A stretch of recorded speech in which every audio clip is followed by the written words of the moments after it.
Na silenciosa manhã do dia 23 de outubro de 2009, o corpo de Mônica Euclore, uma fisioterapeuta de 37 anos, foi encontrado em sua casa, que ficava na zona sul de São Paulo. A princípio, o caso foi tratado como uma morte natural, com algumas suspeitas de que ela mesma havia tirado sua própria vida. O que ninguém imaginava é que, na verdade, esse caso se tratava de um crime e que o autor seria seu próprio marido.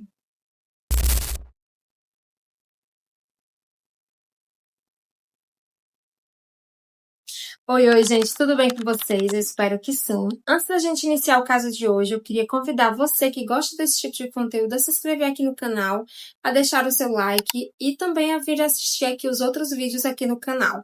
Eu tenho uma playlist com alguns casos criminais. Então é isso, todos os recados dados, vamos ao caso de hoje. Mônica Euclore, uma dedicada fisioterapeuta do SESI, havia mudado de carreira após o irmão sofrer um grave acidente. Ela assumiu o papel de cuidadora e se tornou uma excelente profissional de saúde. Ela era casada com Claudemir Nogueira, um respeitado professor de matemática, apelidado carinhosamente por seus alunos de Mica. Os dois moravam na zona sul de São Paulo e, aparentemente, para todos que conviviam ali com o casal, eles tinham uma vida comum. Tudo muda quando, no dia 23 de outubro de 2009, o corpo de Mônica é encontrado sem vida no chão de sua sala. Seu marido, professor Claudemir, parecia não acreditar no que estava acontecendo. Ele manteve uma postura de desespero ao comunicar à mãe de Mônica o ocorrido. É importante salientar que, nesse primeiro momento, os policiais e os investigadores que estiveram presentes na residência, eles abordaram a morte como sendo algo natural, com suspeitas de que ela havia tirado sua própria vida. Então, nesse primeiro momento, não houve uma investigação na cena do crime, porque para eles não existia essa cena do crime, né, já que ela poderia ter tirado sua própria vida ou ter tido uma morte natural. Mas para a família essa informação não se encaixava, já que Mônica era uma pessoa saudável, uma pessoa que se preocupava com sua saúde e era até mesmo considerada por muitos uma atleta. Ela estava sempre praticando atividades físicas. A família de Mônica não acreditou no que estava acontecendo. Eles não acreditavam que sua filha tivesse tirado sua própria vida. Então, algum tempo depois, um exame cuidadoso, conduzido por um novo delegado, foi feito. Durante o velório da vítima, a reação de Claudemir também chamou muita atenção dos familiares ali presentes. A todo tempo ele parecia estar encenando, parecia algo muito forçado a reação que ele estava tendo. Esse novo delegado foi instigado pelo pai da vítima para investigar melhor o caso. O que Claudemir não imaginava é que ele conseguiria romper essa fachada inicial. A hipótese de que ela havia tirado sua própria vida caiu por terra. Uma nova linha de investigação levou à revelação. Mônica havia sido asfixiada e que a morte havia acontecido 12 horas antes do corpo ser encontrado. E que a posição do corpo também chamou a atenção dos investigadores e foi revelado que seu corpo havia sido arrastado para aquela posição, o que levava seu próprio marido como principal suspeito. O assassinato planejado e cru esteve muito próximo de ser considerado um crime quase perfeito. Em 2010, Claudemir confessou à polícia e à justiça que havia enforcado Mônica com um fio, dentro de casa, descrevendo o ato com riqueza de detalhes sobre como a matou enquanto ela dormia, por volta das 4 da manhã. Sua frieza contrastava com sua preocupação pública, evidenciando o abismo entre a verdade oculta e a mentira ensinada. Porém, o choque não parou por aí.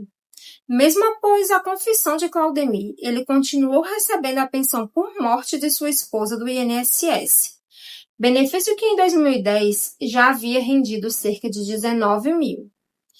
E ele permanecia empregado em funções burocráticas na rede estadual de educação.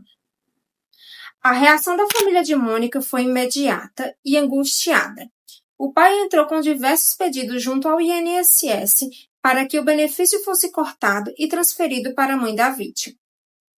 mas somente após a repercussão na imprensa, especialmente uma reportagem feita da Folha de São Paulo em março de 2013, é que o INSS finalmente suspendeu o pagamento da pensão. 3 anos depois do crime. E em maio de 2014, Claudemir foi demitido do cargo público que exercia. Essa história persegue a tensão entre aparência e realidade, uma morte inicialmente comum e uma rápida transição para a investigação e revelação do homicídio.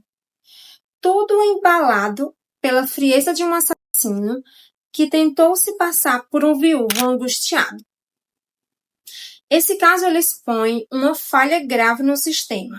Alguém que confessou um crime continuou se beneficiando financeiramente como se fosse uma vítima. A tragédia foi amplificada pelo delay das autoridades, exigindo pressão pública para que as medidas fossem tomadas. Mas a pensão só foi cortada depois que o caso veio à mídia. Mesmo Claudemir tendo confessado o crime lá em 2010, ele só foi julgado em júri popular no dia 22 de agosto de 2014, 3 anos depois do crime. Segundo o promotor do caso, Claudemir assassinou a esposa por sentir que ela poderia abandoná-lo.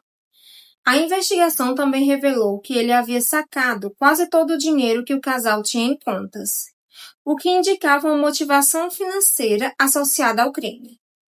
Claudemir foi sentenciado a 20 anos de prisão. Segundo os investigadores, houve um acúmulo de fatores emocionais e econômicos, medo de separação, sentimentos passionalmente extremos e necessidade ou desejo de controlar os recursos do casal. O caso Mônica Euclore é, antes de tudo, um lembrete doloroso. Não existem crimes perfeitos. Temos que lutar para que as investigações sejam sempre em busca da verdade. Essa também é a história de uma família que lutou para corrigir um dano duplo: a perda de sua filha e a distorção do sistema. E uma interpelação à nossa sociedade. Vigilância, empatia e justiça devem sempre encaminhar juntas. Então é isso, gente. Esse foi o caso de hoje. Eu espero muito que vocês tenham gostado. Eu procurei pela internet um pouco mais de informação sobre Claudemir hoje. Como é que ele está, se ele está cumprindo ainda sua pena na prisão, só que eu não encontrei mais nada sobre o caso. Se você conhecer mais alguma outra informação que eu não citei aqui no vídeo, eu te convido a deixar aqui nos comentários. Então, um grande beijo para vocês e até o próximo vídeo. Tchau!